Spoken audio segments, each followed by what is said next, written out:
తీసుకొచ్చి పెట్టాలి. ఇది అతిపెద్ద ప్రశ్న. సీఎం గారి దృష్టికి చాలా సందర్భాల్లో తీసుకెళ్ళాం. దయాకరణ కూడా ఉన్నాడు. పైగా ఆయన పెద్దల సభలో కనుక వారి దృష్టికి తీసుకెళ్తాడని అట్లా కనీసం వచ్చిన విద్యార్థులు ఎవరైనా అయ్యా నీకు సాధ్యమైతే 1,00,000 రూపాయలు నీ ఫీజు ఇక్కడ కట్టవలసి ఉంది, ఎంత కట్టగలుగుతావు?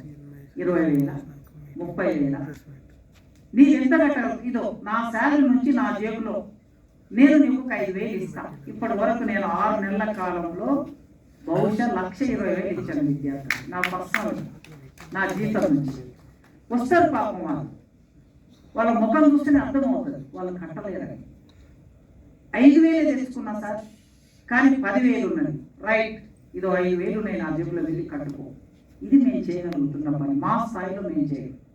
ఇది కాకుండా ఇవాళ సందర్భం ఉంది కనుక చెప్తాను. నేను మన నరసింహరావు గారి వాళ్ళ తమ్ముడి పేరు గుర్తుకు రావట్లేదు,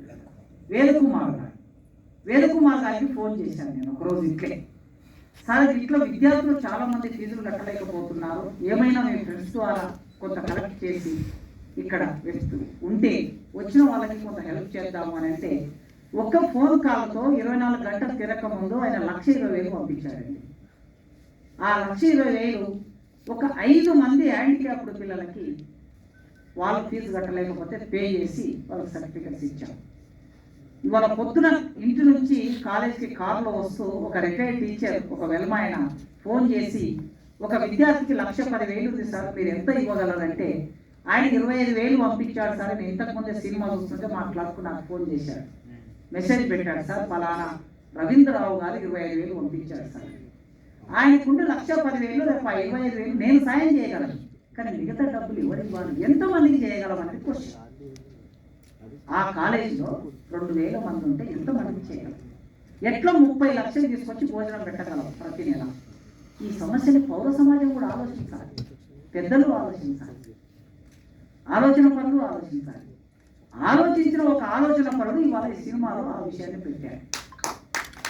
అందుకే ఆ సినిమాని ఈ సమాజం అంతా చూస్తే కనీసం ఈ రూపంలోనైనా సమాజానికి అంత తెలిస్తే ప్రభుత్వం మీద ఒత్తిడి పెరిగితే అప్పుడైనా ప్రభుత్వం ఇవ్వగలుగుతుందేమో చూడాలి. కనీసం ఉస్మానియా యూనివర్సిటీకి ఆర్ట్స్ కాలేజీకి 7 కోట్ల డబ్బులు రావాలి, మొత్తం ఉస్మానియా యూనివర్సిటీకి 75 కోట్ల డబ్బులు రావాలి. ఇది పరిస్థితి. ఆ దృశ్యాన్నంతా మన కళ్ళ ముందు ఆవిష్కరించారు పెద్దలు. తప్పనిసరిగా ఈ సినిమాని 2 తెలుగు రాష్ట్రాల్లో ఉన్న ప్రజలందరూ ఈ సినిమాను చూడాలి. నారాయణమూర్తి గారిని మనం ఆదరించాలి, వారిని గట్టిగా నిలబెట్టాలి. మేము ఉన్నాం సార్ మీ వెనక, మీరు ఇలాంటి సినిమాలు తీయండి అనే ఒక బలాన్ని మనం ఇవ్వాలని కోరుకుంటూ మనం నారాయణమూర్తి గారిని కాపాడుకోవాలి. ఇది నారాయణమూర్తి గారిని కాపాడుకోవడం అంటే ఆయన వ్యక్తిగతమైనటువంటి మనిషిగా కాపాడుకోవడం కాదు. నారాయణమూర్తి గారిని కాపాడుకోవాలి అని మనం అనుకున్నామంటే మంచి వ్యవస్థని కాపాడుకోవాలని దాని అర్థం, మంచి మనుషుల్ని కాపాడుకోవాలని దాని అర్థం. ఇప్పుడు నారాయణమూర్తి గారు చివరి